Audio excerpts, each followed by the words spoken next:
armed violence in the country. Sir, another question, sir. Will you raise the Sabah claim of the Philippines to the Malaysian authorities? Not at this time, because my visit is just one day to focus on what is happening in the Molucca Strait. That area there is a vital artery going to the Pacific Ocean. Either you go down under Mindanao, or you can make your exit from Asia via the north, that is from Japan. So mamili lang sila. But what is important that I can talk to him about these issues of including the rebellion of the Moro in Olo and the Zamboanga archipelago. Thank you, sir. We have Maricel Halili from TV5. Hi, Mr. President. Good morning. Sir, may we have your statement about the decision of Supreme Court yesterday allowing the burial of former President Marcos sa talibingin ng mga bayani, because some sectors are concerned about this, that how can they move forward if about 72,000 martial law victims have not received justice until now?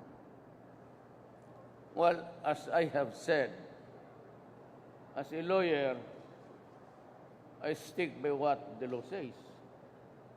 The law says that soldiers and ex-presidents, yung namatay, o baski hindi siguro ex, basta presidente ka, doon ka ilibing. Now, the question of this tussle about the dictatorship of Marcos is something which cannot be determined at this time. It has to have history.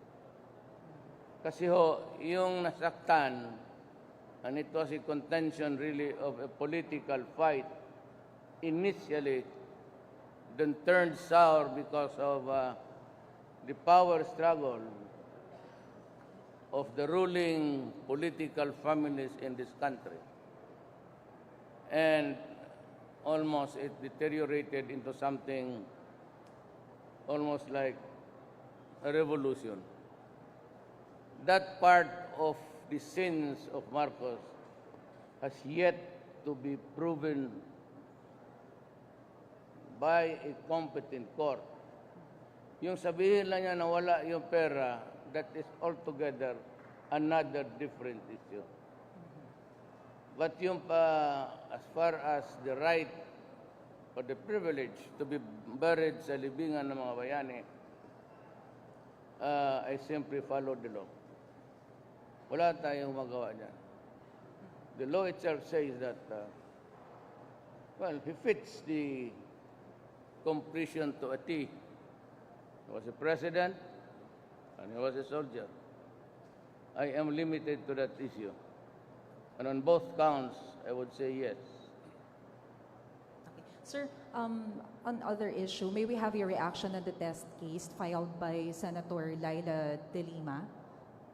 Yesterday, sabi po ng Supreme Court, they are requiring the Solgen to discuss about your immunity. What's your take on this, sir? I don't know what are my sins. So, I'd rather leave it to the courts. If there are cases filed already, edi hayaan natin.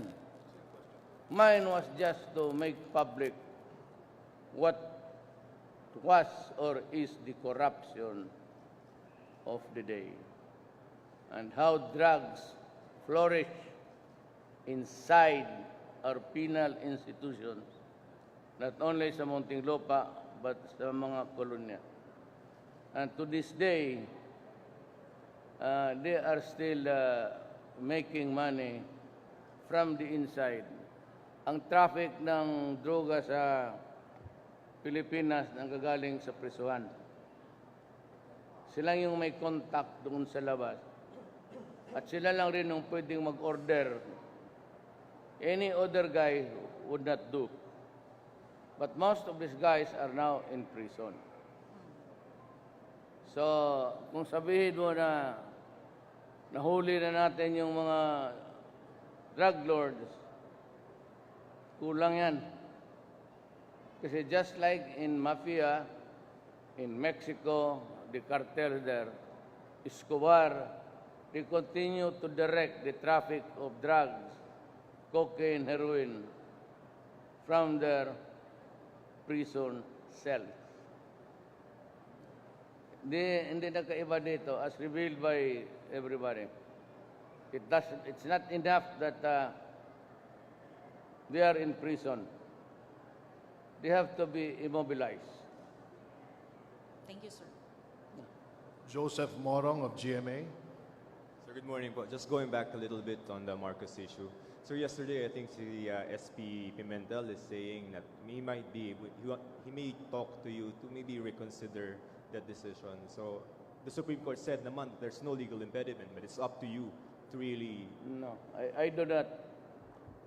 I do not have the sole power of the changing fortunes of this country.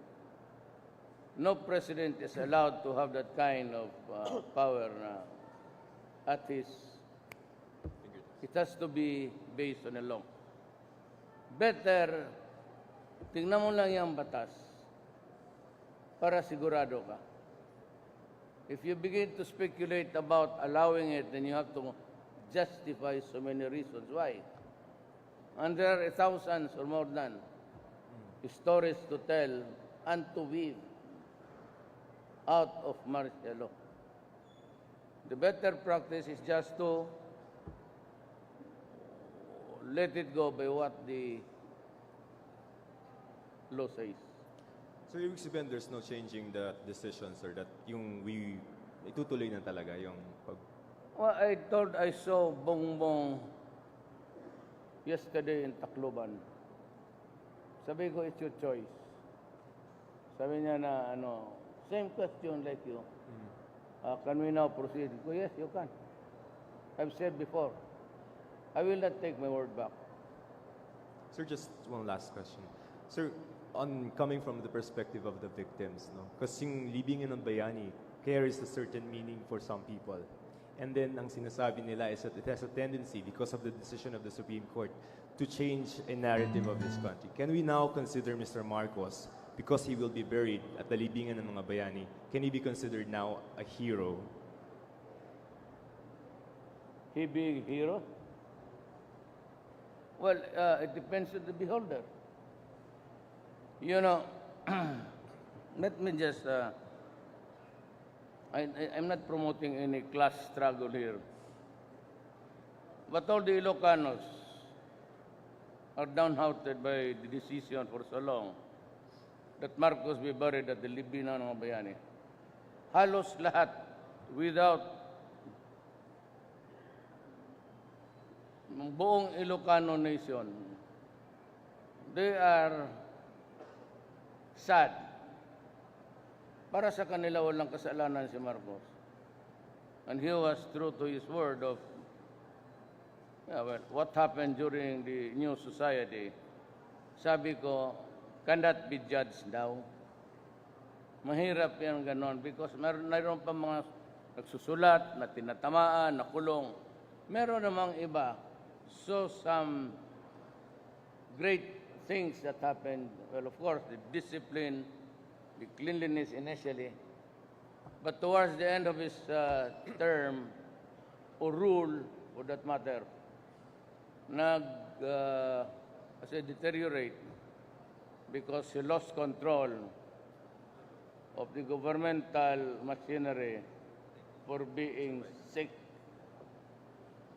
Hindi na niya kaya. So doon nagka-leche-leche ang sitwasyon.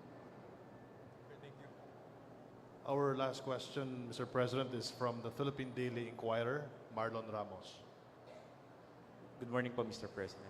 Sir, regarding lang po sa the remarks that you made about the Vice President yesterday in Tacloban, which to many come as inappropriate and even tasteless. Are those necessary considering the event? Again, I didn't get you. Yung You're saying about the the remarks, about the Vice President. Yes, sir. Which too many see it or come as inappropriate and even tasteless To, to the Vice President. Even the Vice President has actually issued a statement that what you said about her yesterday were tasteless and inappropriate, considering Saan ba that sa Tacloban event. what about? Yung binanggit niyo po yung tinitignan niyo yung tuhod niya and that she's wearing short Tuhod lang? skirt during your Yeah, I cabinet said she meetings. was wearing a skirt. Her tuhod was walang ano. Sabi ko hindi nagsisimba ito. It is appropriate. As a matter of fact, it is good. So what's the problem there? What find an issue? Success, lure? Ano dyan na naman yung media? Ano ba sabihin ko? Totoo naman. And I said that every meeting, you ask all of the cabinet members, just to lighten the moment, what's so special about the knee of a person? Sir, sorry sir, but are those kind of comments necessary for an event commemorating a tragedy? Yes, it is necessary to make people laugh, for them to enjoy the occasion. Kasi galit ako. I was angry yesterday because after 42 billion sa NHA, pati after 30 billion sa DSSD, hindi kami dyan ha, bago lang kami pumasok, ang naka-occupy pa lang is 4,000. Kaya ako to break the ice, yun ang ginawa ko. So what's so special about the body of a woman?